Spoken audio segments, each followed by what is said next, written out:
तो सबसे पहले आपने ये देखना होगा कि एथिकल डिसीजंस क्या होते हैं। Ethical decisions are based on a moral code, sometime refer to as doing the right thing.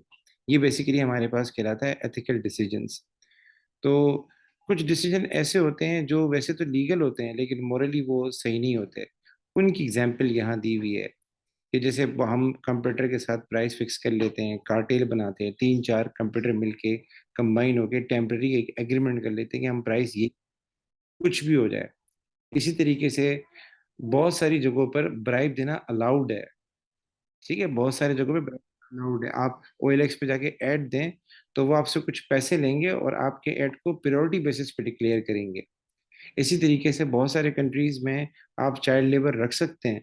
जैसे मैंने श्रीलंका की एग्जांपल दी कि 10 ईयर से अबव आप किसी बच्चे को जॉब पे रख सकते हैं, लेकिन हालांकि वो मुनासिब नहीं है। तो इसको हम आज हमने डिस्कस कर लिया था कि ये जो चीज़ें हैं जो मैंने आपके सामने बताई हैं, मैं इसको एक बार अंडरलाइन कर देता हूँ। ये जितनी भी चीज़ें मैंने आपके सामने बताई ये अनएथिकल डिसीजन है। ये क्या है? ये अनएथिकल डिसीजन है। बिजनेस को इन प्रैक्टिसेस से बचना चाहिए।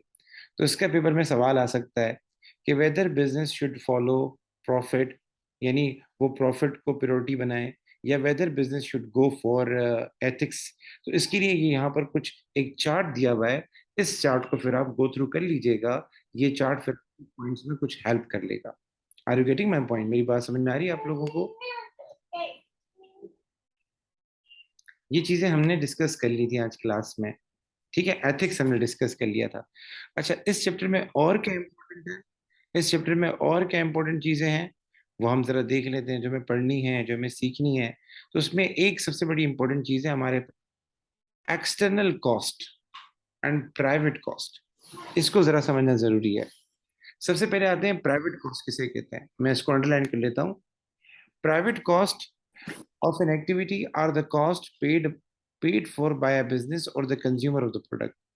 आपने ये इकोनॉमिक्स में पढ़ा होगा कि जब भी हम कोई ट्रांजैक्शन करते हैं, जब भी हम कोई चीज बाय करते हैं, तो तीन पार्टीज होती हैं। कितनी पार्टीज होती हैं? तीन पार्टीज होती हैं। एक को हम कहते हैं प्रोड्यूसर्स, जो उस चीज को बना रहे होते हैं। लाइक एक स्कूल है तो स्कूल की मैनेजमेंट प्रोड्यूसर्स कहलाएगी। आप कोई ऑयल खरीद रहे हैं तो ऑयल का जो ऑयल जिस बंदे ने मैन्युफैक्चर किया था वो प्रोड्यूसर कहलाएगा। एक होता है कस्टमर, जो उसको बाय कर रहा होता है, जो उसको यूज कर रहा होता है। और एक होती है सोसाइटी, मतलब प्रोड्यूसर एंड कस्टमर के अलावा बाकी लोग। ठीक है, वो कहलाती है सोसाइटी। तो जब हम कोई चीज बाय करते हैं, फॉर सपोज आपने मोबाइल बाय किया, तो आईफोन, एप्पल जो है वो आईफोन के क्या है? मैन्युफैक्चरर है, प्रोड्यूसर है। और आप क्या है? आप फाइनल कस्टमर हैं। और आपके अलावा बाकी जो लोग हैं वो क्या है? सोसाइटी है। तो वो कॉस्ट, गौर से सुनिएगा, वो कॉस्ट जो प्रोड्यूसर बेयर करे, वो कॉस्ट जो आपका कस्टमर बेयर करे, that is known as private cost. What is private cost?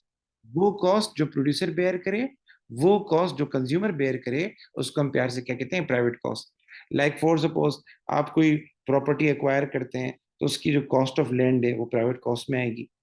उस पर जो आप कंस्ट्रक्शन करेंगे वो प्राइवेट कॉस्ट में आएगी। आप लेबर को पैसे देंगे वो प्राइवेट कॉस्ट में आएगी।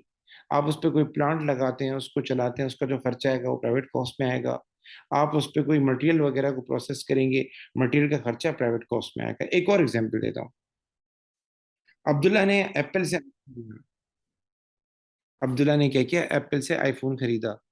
तो एप्पल कंपनी ने आईफोन बनाने के लिए जो जो कॉस्ट बेयर की, एप्पल कंपनी ने आईफोन बनाने के लिए जो जो खर्चे बर्दाश्त किए, वो एप्पल की प्राइवेट कॉस्ट हो जाएगी, एप्पल कंपनी की प्राइवेट कॉस्ट हो जाएगी।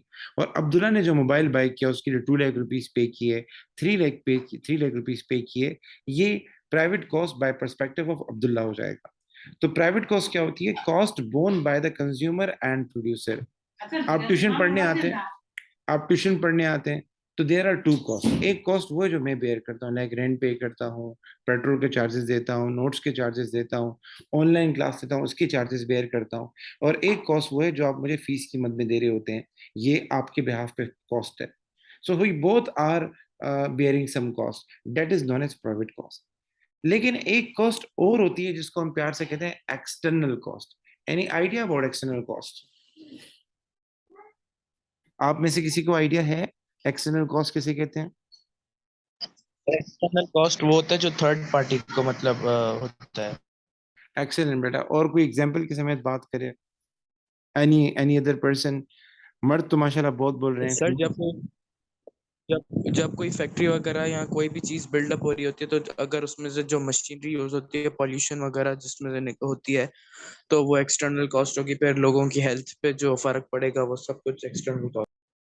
जी जी बिल्कुल, आपने सही फरमाया। देखिए, हम कोई भी एक्ट करते हैं और उस एक्ट की वजह से सोसाइटी को, कंज्यूमर एंड प्रोड्यूसर को बेयर करना पड़े, वो क्या कहलाएगा? एक्सटर्नल कॉस्ट कहलाएगा। फॉर एग्जाम्पल, मैं इसकी एग्जाम्पल देता हूँ। हमारे पास ऑटोबान रोड पे बहुत सारे स्कूल खुल गए हैं, ऑटोबान रोड पे बहुत ज़्यादा बिजनेस खुल गए हैं। तो एक कॉस्ट जो बड़ी बेयर कर रहे हैं सब लोग, वो है traffic congestion. Traffic congestion means traffic बहुत ज़्यादा होता है, पार्क करने की जगह नहीं होती, एंड अल्टीमेटली ये होता है कि लोग फिर दूसरे रूट से जाते हैं। तो दूसरे रूट से जाने की वजह से उनका पेट्रोल ज़्यादा कंज्यूम होता है अगर किसी को कहीं जाना है। तो वो जो कॉस्ट है ये किस में आएगा? एक्सटर्नल कॉस्ट में आएगा। अगर आप कोई फैक्ट्री खोलते हैं और इस फैक्ट्री के खोलने से पोल्यूशन होती है और लोग बेचारे मास्क पहनते हैं, जब भी उस एरिया से गुजरते हैं मास्क पहनते हैं, it will be included in external cost. क्योंकि उस फैक्ट्री से उस बंदे ने फायदा नहीं उठाया, उस फैक्ट्री से कोई बंदा कोई चीज नहीं खरीद रहा, मतलब वो उसके अंदर इन्वॉल्व नहीं है, लेकिन फिर भी उस बेचारे को कुछ खर्चे बर्दाश्त करने पड़ रहे हैं। आपने एक फैक्ट्री खोली और फैक्ट्री का जो वेस्ट है वो पानी में आप फेंकते हैं, पानी में डिस्कार्ड करते हैं, पानी गंदा होता है और लोग फिर फिल्टर प्लांट लगाते हैं पानी को साफ करने के लिए। That is known as external cost. कि काम किसी और का है, बेयर कोई और कर रहा है, हरकत किसी और की है, बर्दाश्त कोई और कर रहा है। सो इसको हम प्यार से कहते हैं एक्सटर्नल कॉस्ट। यहाँ उन्होंने एग्जाम्पल दी हुई है कि अगर कोई प्रोडक्शन एक्टिविटी होती है तो जो उसका वेस्ट प्रोडक्ट पोल्यूशन काज करता है, ये एक्सटर्नल कॉस्ट है। जो स्मोक वगैरह एंड फ्यूम जो इंसान की हेल्थ को डैमेज करता है, ये भी एक्सटर्नल कॉस्ट है। अच्छा जी, क्या नाम है, कोई भी ऐसा एरिया है, आप उस पर जाके फैक्ट्री लगाते हैं, प्रोडक्शन करते हैं, जाहिर है वहाँ नॉइज पोल्यूशन होगी, एयर पोल्यूशन होगी, लोग वहाँ घर नहीं ले सकेंगे। लोग घर ऐसी जगह लेते हैं जहाँ सुकून हो, जहां दूसरे लोग रहते हों। ऐसी जगह नहीं लेते हैं जहां बार बार बड़े ट्रक आ रहे हों, ट्रॉलर आ रहे हों, आना जाना लगा रहता हो, शोर लगा रहता हो। तो जाहिर है लोग किसी और जगह जाएंगे और महंगी और हैवी कॉस्ट बेयर करेंगे उस जगह की। इसी तरीके से noise from the factory will disturb the local neighbourhood.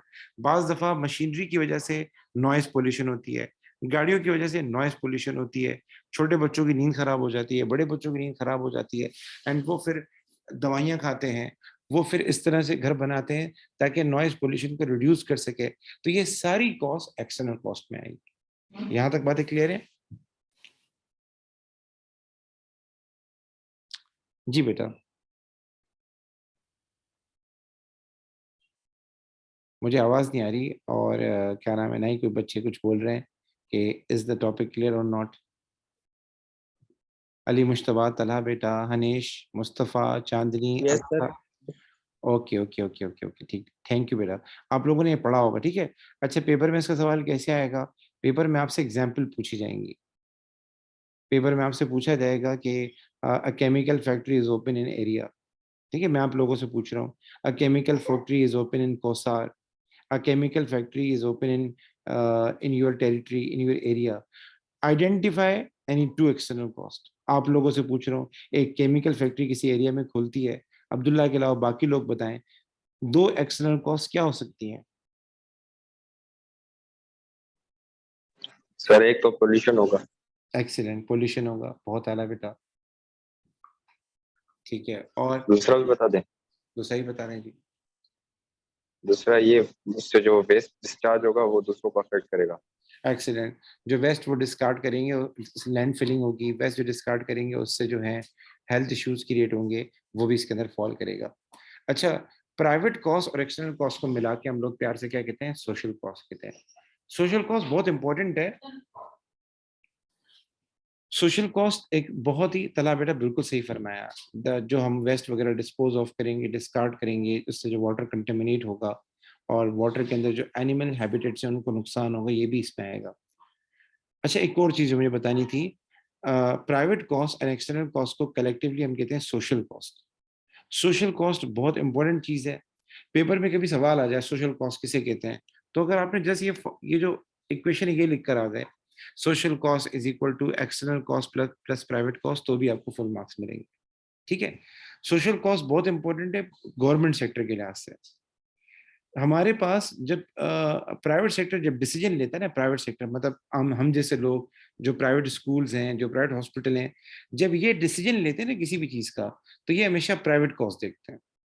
लेकिन जब गवर्नमेंट डिसीजन लेती है कि whether we should continue something और not, whether we should start anything और नॉट, तो गवर्नमेंट जब डिसीजन लेती है तो वो सोशल कॉस्ट को देखती है और सोशल बेनिफिट को देखती है। उस लिहाज से बड़ा इंपॉर्टेंस रखता है सोशल कॉस्ट। अच्छा जी, इसको आगे जाके समझेंगे। अभी हम आगे चलते हैं। अभी हम इस बात पे आते हैं कि बेनिफिट्स किसे कहते हैं। जब आप कोई काम करते हैं तो आपको फायदे होते हैं। तो फायदे भी दो तरह के होते हैं, एक को हम कहते हैं प्राइवेट बेनिफिट, एक को हम कहते हैं एक्सटर्नल बेनिफिट। प्राइवेट बेनिफिट वो होते हैं जो कस्टमर को और जो प्रोड्यूसर को हो। प्राइवेट बेनिफिट किसे कहते हैं? जो कस्टमर को और प्रोड्यूसर्स को हो। मैं आपको ट्यूशन पढ़ाता हूँ, ठीक है, मैं आपको ट्यूशन पढ़ाता हूँ, कोचिंग करता हूँ, मुझे क्या होता है, मुझे फीस मिलती है। आपको क्या होता है, आपको नॉलेज मिलती है। तो आपको नॉलेज मिलना, मुझे फीस मिलना, this is known as private benefit. लेकिन हम दोनों की कोचिंग चलाने की वजह से बाकी लोगों को जो फायदा होता है, आप लोग आते हैं, आपको पानी चाहिए होता है, पानी के लिए ऊपर कैंटीन जाते हैं। आप जो है, आपको क्या नाम है, जूस चाहिए होता है, जूस के लिए ऊपर कैंटीन जाते हैं, ठीक है ना। आप जब आते हैं तो बाज़ दफा ये होता है कि आपको कन्विंस नहीं होता तो रक्षा करते हैं, ठीक है, रक्षे में आ जाते हैं। तो वो जो रक्षे वाले को आप पैसे दे रहे हैं, वो किस बात के दे रहे हैं? आपको ट्यूशन पहुंचाने के पैसे दे रहे हैं ना। तो हमारी जो कोचिंग एक्टिविटीज की वजह से जो बाकी लोगों को बेनिफिट हो रहा है, मतलब जो मुझसे कोचिंग नहीं लेते लेकिन उनको भी बेनिफिट हो रहा है। ये किसमें क्या है? जैसे मैं जो कोचिंग करता हूँ, जाहिर है कोचिंग करने के लिए मुझे जगह चाहिए होगी, कोचिंग करने के लिए मुझे डिफरेंट सर्विसेज चाहिए होंगी। लाइक जैसे आजकल मैं जूम सर्विस यूज कर रहा हूँ। अब मेरी इस कोचिंग करने की वजह से जूम को जो फायदा हो रहा है, मेरी इस कोचिंग करने की वजह से जो कैंटीन वाले को फायदा हो रहा है, मेरी इस कोचिंग करने की वजह से आप जो ड्राइवर हायर करते हैं, आप जो ट्यूशन पे जो आते हैं, कन्वेंस वगैरह के पैसे भरते हैं, और कभी कभार आपको फोटो कॉपी करानी पड़ती है, उसके जो पैसे देते हैं, ये सारे वो पार्टीज हैं जो हम मुझसे कोचिंग नहीं लेते, ना ही ये नॉलेज लेते हैं, लेकिन ये हम दोनों की हेल्प करते हैं। इसको हम प्यार से कहते हैं external benefits. Are you getting my point? कि जब मैं आपको ट्यूशन दूंगा, पढ़ाऊंगा, तो जाहिर है मुझे डोमेस्टिक स्टाफ भी चाहिए होगा, मुझे असिस्टेंट भी चाहिए होगा, जॉब्स क्रिएट होंगी, ठीक है। अदर बिजनेस में move into the area to provide services to the chemical company. Are there any disadvantages?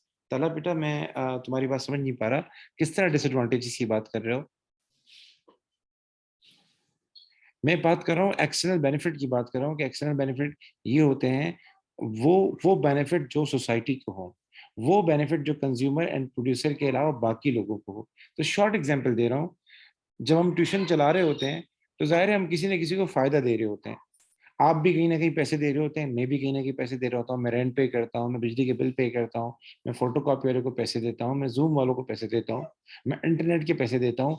ये सारे क्या है? कहीं ना कहीं मैं किसी की जॉब ले रहा हूँ, कहीं ना कहीं मैं किसी की सर्विस ले रहा हूँ। ये सारे किस में आएंगे? एक्सटर्नल बेनिफिट में फॉल करेंगे। और आप जो डिफरेंट पैसे दे रहे होते हैं कैंटीन वाले को, ड्राइवर वाले को, यार तला बेटा, एक्सटर्नल बेनिफिट की जगह पे फिर एक्सटर्नल कॉस्ट आ जाता है ना। इसमें एडवांटेज डिसएडवांटेज का चक्कर नहीं होता।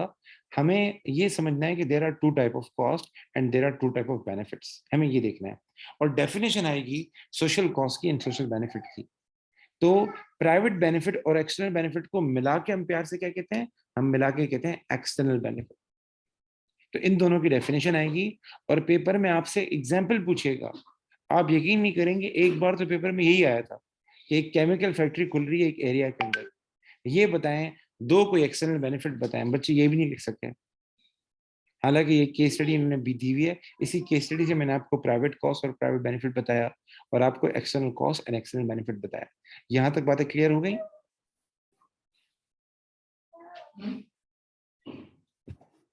जी बेटा। Okay okay okay. अब मुझे एक सवाल का जवाब दें। I want to ask one thing.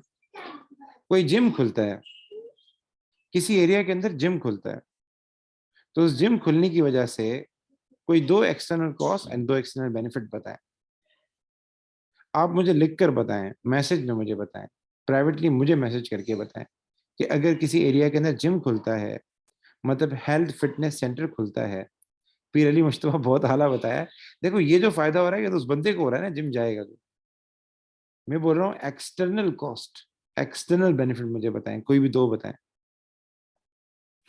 Excellent Hanish बेटा, एक्सीलेंट बेटा।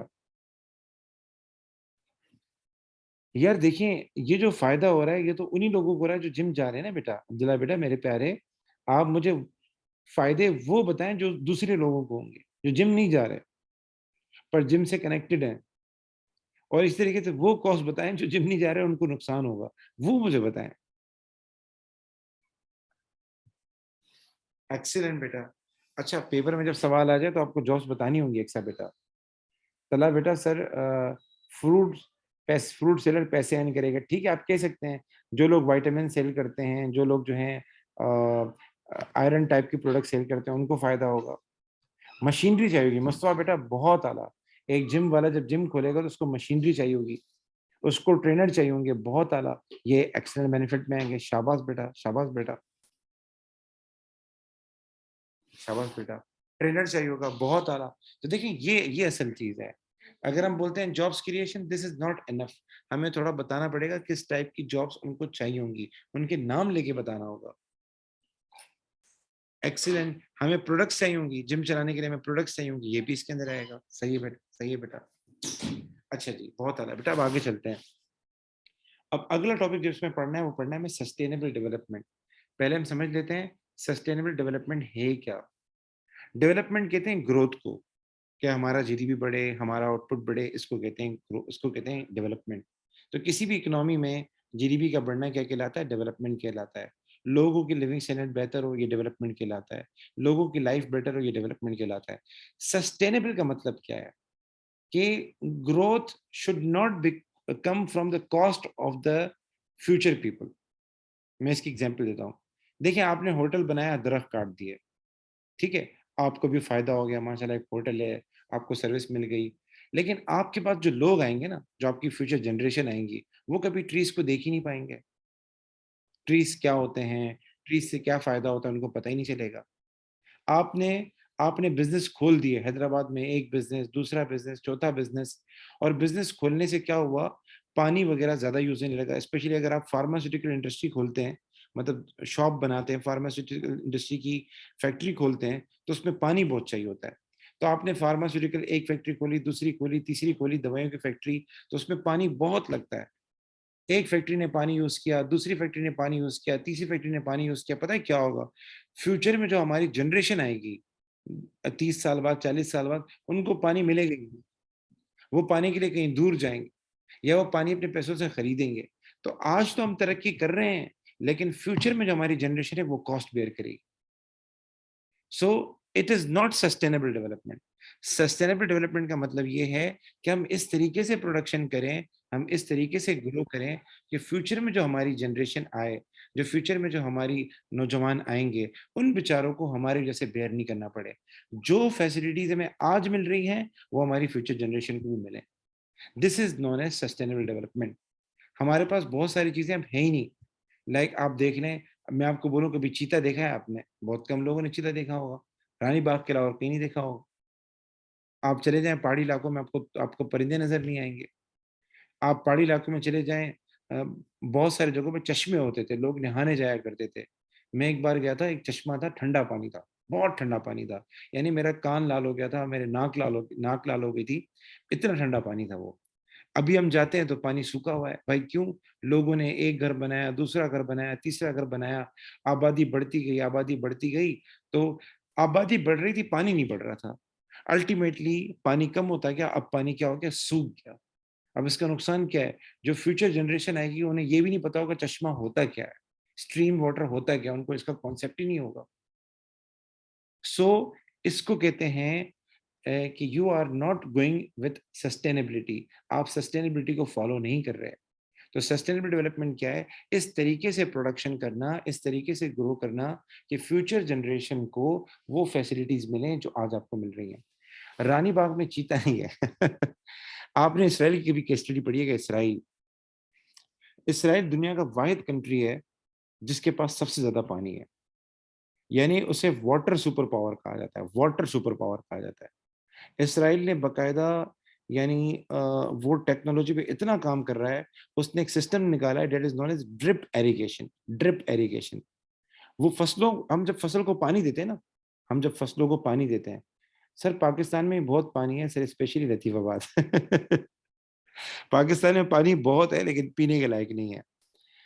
तो मैं ये कह रहा था, उन लोगों ने क्या किया, इसराइल ने एक सिस्टम निकाला, that is known as drip irrigation. पहले हम क्या करते थे, फसलों को पानी देते थे तो पानी जाया होता था और एवापोरेट हो जाता था। इसराइल ने क्या किया, इसराइल ने बोला why not make the water reachable to the roots. तो वो पानी को रूट्स तक पहुंचा दे। क्या करते हैं, जमीन के अंदर उन्होंने पाइप निकाले हुए जमीन के अंदर, और वो बिल्कुल रूट्स तक पहुंचाए हुए, ताकि उतना पानी मिले जितना प्लांट को चाहिए। So this is known as drip irrigation. तो आप यकीन नहीं करेंगे 80% पानी वो अपना वो कर लेते हैं, क्या बोलते हैं, रिड्यूस कर देते हैं, जो एग्रीकल्चर में लगता है। और बाकायदा न्यू टेक्नोलॉजी उन्होंने निकाली हुई है, उस तरीके से वो प्रोडक्शन कर रहे हैं। और इसका उनको फायदा क्या है, अभी उनके पास 800 मिलियन उनके पास पानी स्टॉक पड़ा हुआ है, यानी 20-30 साल का पानी स्टॉक पड़ा हुआ है। और अगले साल वो तकरीबन 1100 मिलियन के करीब पानी सेव कर लेंगे। अच्छा, उनके आसपास बिल्कुल सेलाइन वाटर है, सेलाइन वाटर है, यानी डेड सी नाम सुना होगा। डेड सी में इतना नमक है कि अगर आप छलांग मारेंगे ना, आप डूबेंगे नहीं उसमें। उसकी डेंसिटी बहुत ज्यादा है, यानी आप उसके ऊपर तैरते रहेंगे, इतना ज्यादा उसके अंदर पानी है। डेड सी के अंदर इतना नमक है, सॉरी।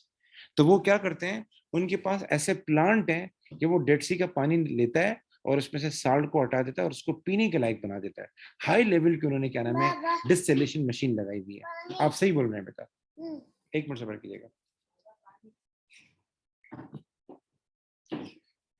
तो बेटा मैं कह रहा था कि वो लोग क्या कर रहे हैं, सस्टेनेबिलिटी के ऊपर काम कर रहे हैं। एक प्रोग्राम आता है बिग सोचो, हमारे पाकिस्तान के बहुत बड़े एक क्या नाम है, एक वो है स्टोरी रीडर हैं, फैसल वड़ाइच। उनका देखो सुनो जानो के नाम से भी एक चैनल है हिस्ट्री के ऊपर, और एक बिग सोचो के नाम से भी एक चैनल है। उस पर बकायदा बड़ी बड़ी चीजें मेगा स्ट्रक्चर के बारे में बता रहे होते हैं। कभी टाइम मिले उनको जरा सुनिएगा जरूर। बिग सोचो के नाम से उनका चैनल है यूट्यूब पे। और आप लोगों को पर्सनली बोलूंगा, टाइम मिले डॉक्टर विवेक बिंद्रा को सुना करें। ही इज माशाल्लाह, मैंग्रोव ट्री भी तो सॉल्ट वाटर की कंजप्शन करते हैं, ये सही कह रहे हो, ये मैंने सुना है बकायदा कि मैंग्रोव ट्री भी बहुत अच्छे होते हैं पानी वगैरह को मैनेज करने के लिए। आप सही कह रहे हैं। अच्छा, कुछ ट्रीज ऐसे होते हैं जो पानी बहुत ज्यादा पी लेते हैं, मतलब वो इलाके में नहीं लगाने चाहिए। आई डोंट नो, इस तरह का एक ट्री है, उसके बारे में मैंने बकायदा सुना है कि आप जितनी ज्यादा उसकी प्लांटेशन करेंगे वो पानी को अपनी तरफ खींच लेता है, तो उसकी प्लांटेशन नहीं करनी चाहिए। अच्छा जी, सस्टेनेबल डेवलपमेंट कैसे होगी, पेपर में सवाल कैसा आएगा ये जरा सुनना है। पेपर में एक तो आएगी डेफिनेशन सस्टेनेबल डेवलपमेंट की, नंबर 1। दूसरा वो आपसे वेज पूछेगा कि सस्टेनेबल डेवलपमेंट की क्या करें, वेज बताएं। तो इसमें पहला है use renewable energy. Solar energy is renewable energy. और हमारे पाकिस्तान में जो बिजली प्रोड्यूस होती है, एक होती है ऑयल से, एक होती है विंड से, विंड टरबाइन वगैरह होते हैं, एक होती है वाटर से।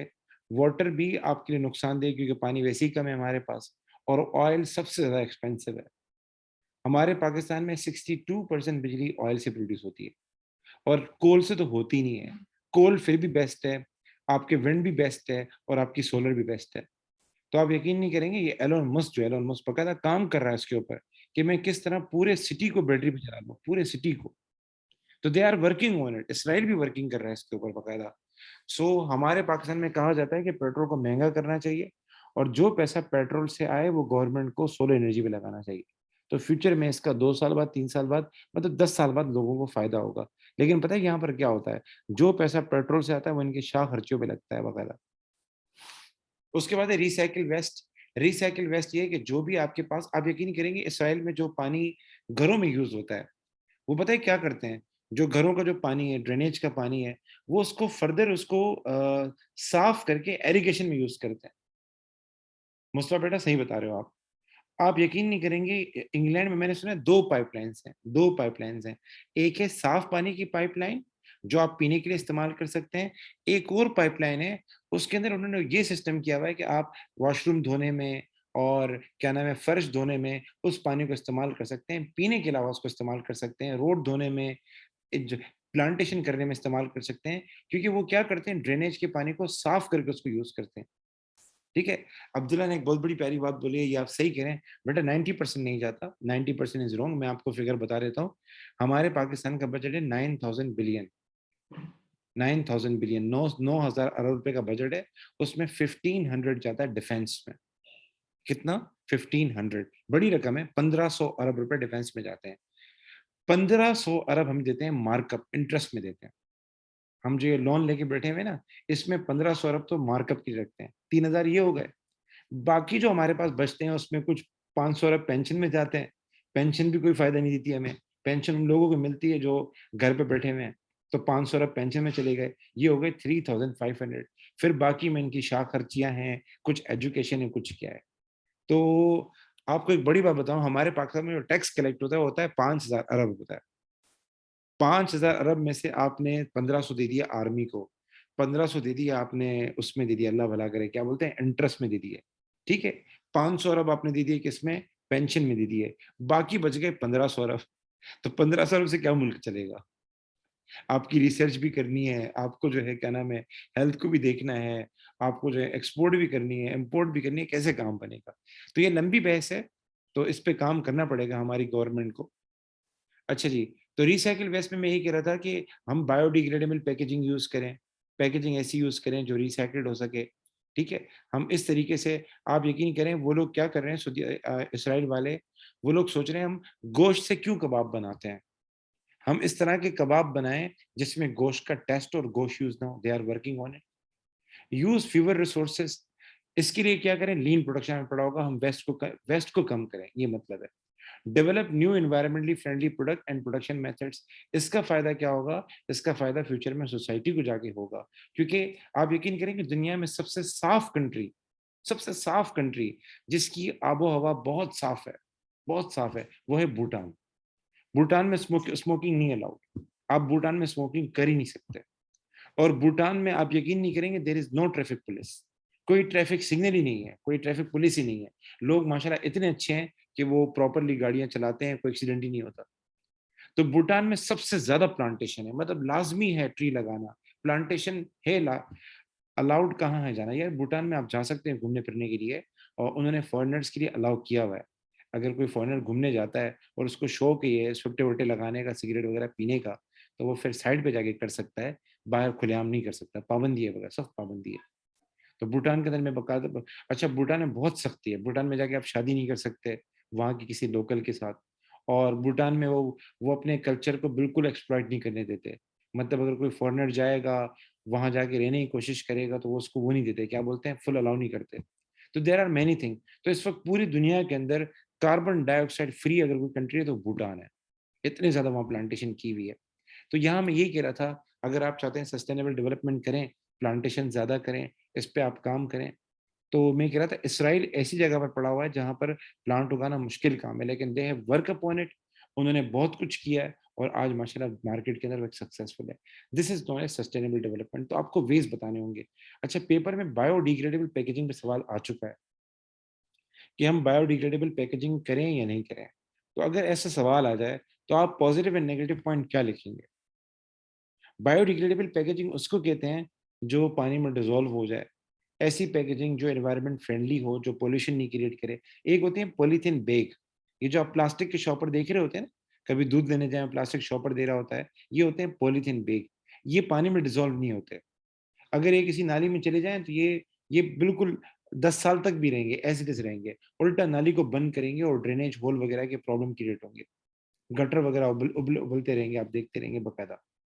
लेकिन इसकी जगह जो बायोडिग्रेडेबल पैकेजिंग है, ये एनवायरनमेंट फ्रेंडली है, ये रिसाइक्ल्ड हो जाती है, ये पानी में बकायदा डिजोल्व हो जाती है, और महंगी होती है लेकिन इसका नुकसान नहीं होता। तो आई वाज आस्किंग कि अगर हम बायोडिग्रेडेबल पैकेजिंग करते हैं, उसके फायदे नुकसान क्या होंगे, बिजनेस पे क्या पॉजिटिवली इम्पैक्ट पड़ेगा, क्या नेगेटिवली इम्पैक्ट करेगा? इसका सवाल आ चुका है बेटा, जल्दी से बताएं बेटा, पॉजिटिव पॉइंट क्या होगा, नेगेटिव पॉइंट क्या होगा?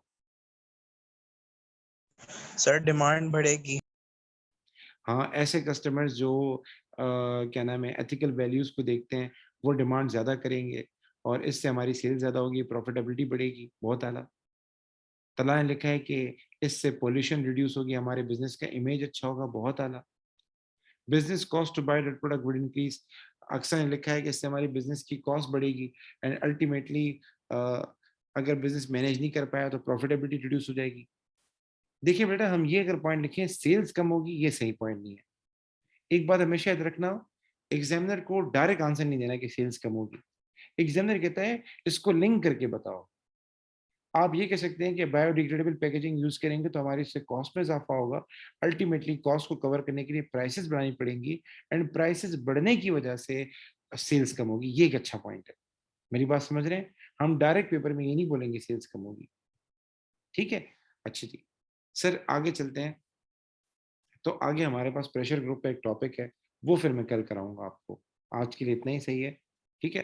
प्रेशर ग्रुप हमारा एक आखिरी टॉपिक है, प्रेशर ग्रुप किसे कहते हैं और गवर्नमेंट लोकेशन के लिए किस तरह लॉज बनाती है, हमारा आखिरी टॉपिक है। इस चैप्टर में मैंने एथिकल वैल्यूज आपको पढ़ा दिया था, और अभी जो हमने पढ़ा है external cost, external benefit, private cost, private benefit और सस्टेनेबल डेवलपमेंट। ये चैप्टर बहुत इंपॉर्टेंट है बेटा। ये जो चैप्टर हम पढ़ रहे हैं ना 3, ये बहुत इंपॉर्टेंट है, इसमें से लाजमी सवाल आते हैं, लाजमी सवाल आते हैं। तो मैं पर्सनली बोलूंगा इसकी एग्जाम्पल तक पढ़ें इस चैप्टर की, ये बहुत इंपॉर्टेंट है। अगर मुझे कोई बोले पूरे बुक में से कोई इंपॉर्टेंट सेक्शन बताओ, तो मैं बोलूंगा सेक्शन नंबर 6। कम टॉपिक हैं लेकिन आते बहुत ज्यादा है, ठीक है बेटा? कोई सवाल?